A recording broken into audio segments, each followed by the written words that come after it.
In a house in the countryside, geologist Abby is spending time with her older sister Beth. They've recently lost their mother, so they're trying to support each other emotionally to work through their grief.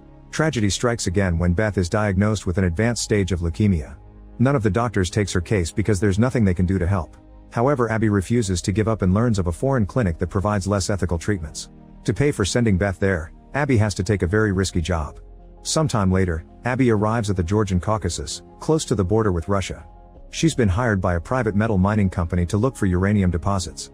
Her father disapproves of this since he thinks Abby could have a much better career than being a company's dog, but she's too desperate to save her sister.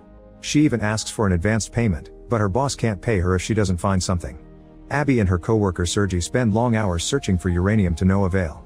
They're supposed to stay in the specified areas, however Abby decides to continue her search in the forest. Sergey disagrees and points out that it could be dangerous, so Abby takes his gun and tells him to leave without her. There are many creepy noises in the woods that make Abby a little nervous at first. Eventually she calms down when she finds a very strange piece of black rock. Back at headquarters, Abby runs a bunch of tests and notices that the rock's temperature is very high, but she's still unable to identify it. Her excitement over this discovery is interrupted by a call from her dad, who informs her that he's pulling Beth out of the clinic and bringing her home to let her die in peace among loved ones. She's against the idea, so she tells him that she'll go home to take care of everything. At that moment the building shakes and the lights flicker. Once it passes, Abby packs up and asks Sergey to drive her to the airport. She gets on a helicopter to go home and chats with the pilots, who tell her they'll fly near the border just to remind the Russians who the valley belongs to. After a few hours of flying, Abby is shocked to see birds at this altitude. However, when the helicopter changes its course, she realizes the shape outside it's not birds, it's a mysterious black shadow that makes a crackling noise.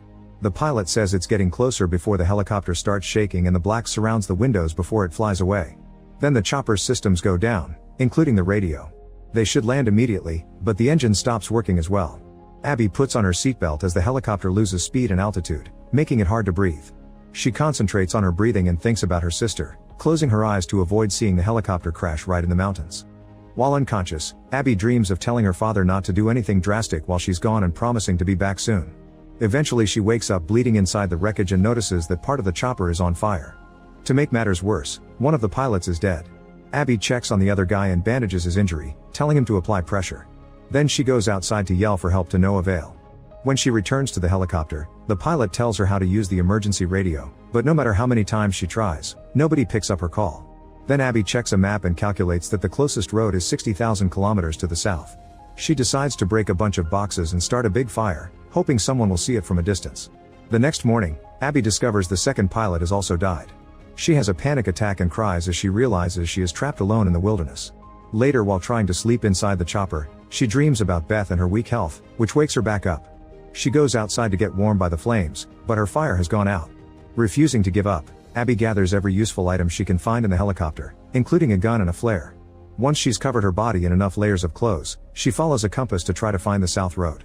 As soon as she walks away from the helicopter, she hears the sound of radio static. She immediately runs back, but nothing on the chopper is working.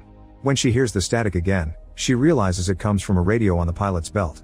Unfortunately, it runs out of battery when she tries to use it, so she grabs the helicopter manual to learn where all the cables and chargers are. She leaves the radio charging, and while she waits, she keeps staring at her mysterious rock.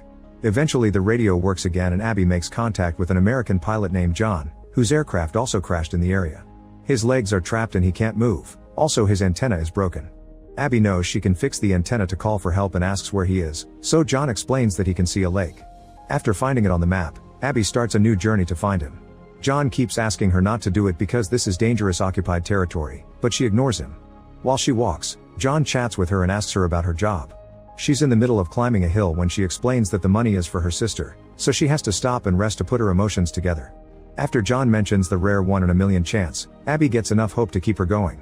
As she continues to climb, she thinks about the time Beth tried to tell her that there was nothing to fight for and how she should move on. Abby tells John that nobody is fighting for Beth and John thinks she's lucky to have such a supportive sister. Eventually Abby finds a spot so high that she can't climb anymore, which means she has to go all the way around. As she changes direction, she doesn't see the black rocks nearby. In the new area, Abby does manage to climb over the hill and enters the forest, where she'll be resting for the night. John tells her he isn't in pain anymore because he can't feel his lower half. Abby starts a fire and makes a shelter with some sticks to sleep. Sadly, it starts raining, which puts out her fire. However, Abby feels something warm moving in her bag and remembers the rock. She takes it out and touches it with her bare hand, noticing the surface reacting in a curious way. John tells her she shouldn't be ashamed of her work, and Abby realizes he's in the military, so he's talking from experience. In the morning, Abby continues her journey and reaches a valley covered in snow. The wind is making her even colder and she keeps tripping. When Abby finds a river, she stops to rest and refill her water bottle. A few hours later, Abby discovers that she's surrounded by another mountain range. The map doesn't show any better route, so she has to start going up. She walks as much as possible and eventually she has to try climbing, only to fall immediately. John tells her to go back because she can't save everyone, causing Abby to go on a rant. She's tired of everyone telling her to stop trying. What she needs right now is reassurance and words of encouragement. A reluctant John says it's her choice and wishes her good luck. Next, Abby takes off her gloves and starts climbing again. Now she can hold on better and actually make progress. She keeps going for a while until she finds an area with nowhere for her foot to grip. When she informs John of this, he says it's a shame because she was one of his favorites and hangs up.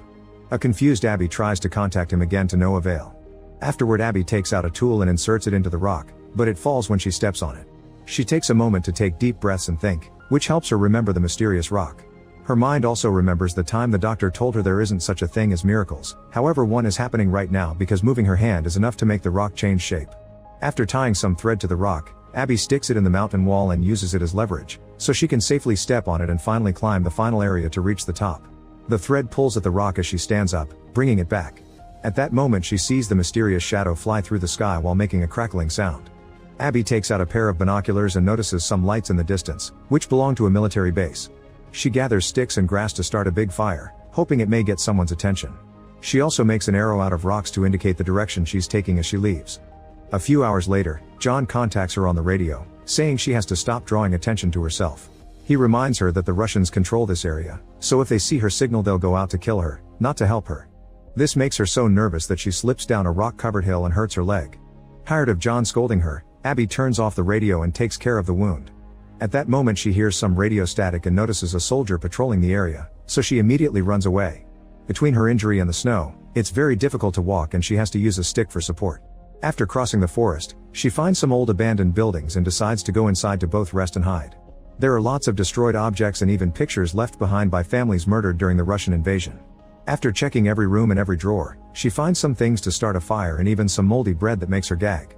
With the first aid kit from the plane, she bandages her hands and injects expired medicine into her belly. Before falling asleep, she looks at Beth's picture and thinks about how much pain she must be in. That night Abby dreams of her happy days with Beth, but also of her at the hospital. Beth was tired of the clinic and wanted to go home to spend her last days with her family, yet Abby forced her to stay. Before Abby left for her new job, Beth pointed out that she wasn't doing this for her, Abby was doing it for herself.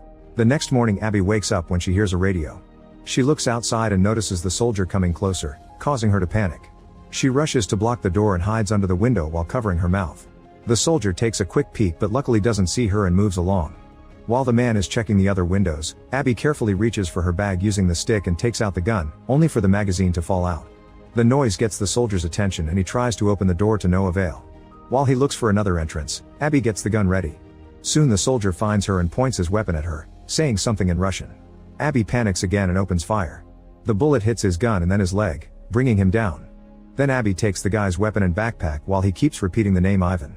She puts the gun down to prove she means no harm and opens the bag to find a flashlight, cigarettes, and a black rock just like hers. At that moment, John's voice comes out of the soldier's radio saying you were one of my favorites, and the soldier confirms that's Ivan. Abby freaks out and she realizes they were both tricked, and the voice asks, "Don't you want to see Beth again?" before the communication ends. Afterward Abby apologizes to the soldier and bandages his leg before putting him on the couch. She tells him that she'll go looking for the voice on the radio and that she needs him to ask his superiors at the base not to shoot her if they see her in the area, but she isn't sure how much the soldier understands her. The duo leaves together and keeps stumbling as they cross the forest because of their leg injuries. When they stop to rest, Abby takes out the rock and hears the crackling in the sky. It makes her realize that the rock attracted the shadow, which brought down the chopper and has been messing with radio transmissions. That's why the one in the helicopter worked again after she walked off. Furious, Abby throws the rock away and screams in frustration.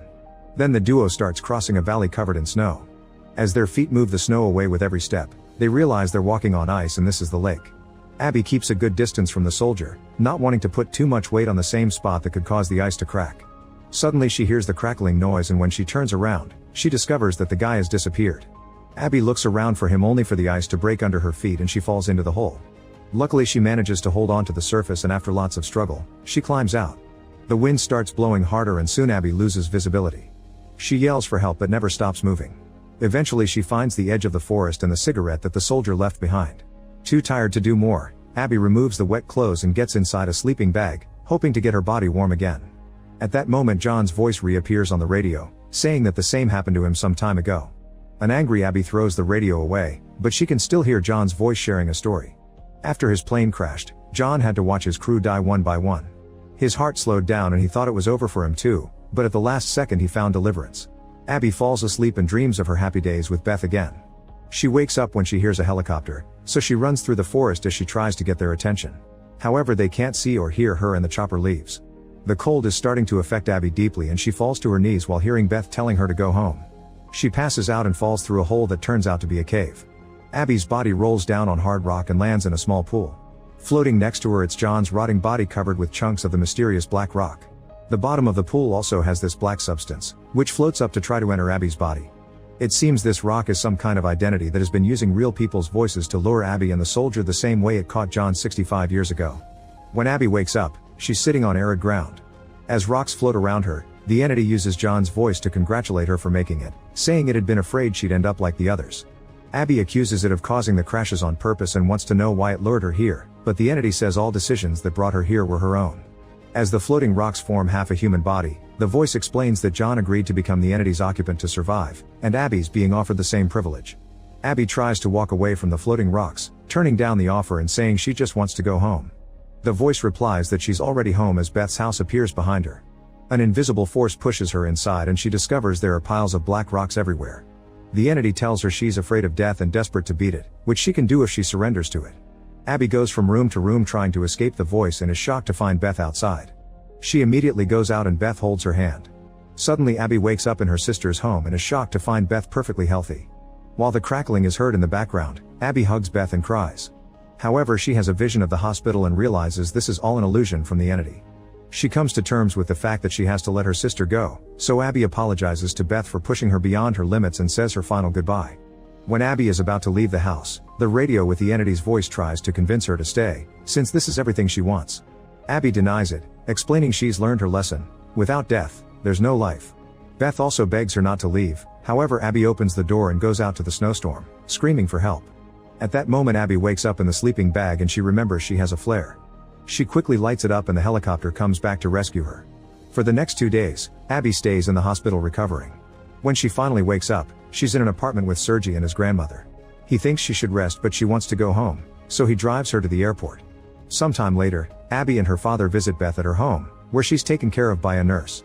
Beth doesn't have much time left, so Abby and her father go outside to have a breakdown without upsetting. Later in the evening, the nurse announces it's time. Abby and her dad sit on the bed with Beth and comfort her while she dies. Make sure to subscribe and turn on notifications so you can watch more videos like this. Thanks for watching.